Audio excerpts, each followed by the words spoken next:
వానాకాలంలో పాముల సంచారం ఎక్కువగా ఉంటుంది. పాములు ముఖ్యంగా అడవులు, చెరువుల నుంచి వరద నీటిలో పడి మానవ ఆవాసాల్లోనికి వస్తూ ఉంటాయి.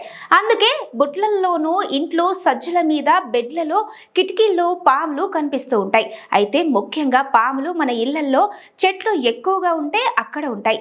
అదేవిధంగా పాత వస్తువులు వాడకుండా కొన్ని నెలల పాటు పడేసి ఉంటే, చీకటిగా ఉన్న ప్రదేశంలో పడేస్తే వాటిని పాములు ఆవాసంగా చేసుకుంటాయి. అందుకే వానాకాలం వస్తుందంటే ఇంటి చుట్టుపక్కల నీటుగా చెట్లు లేకుండా చూసుకోవాలని నిపుణులు చెప్తున్నారు.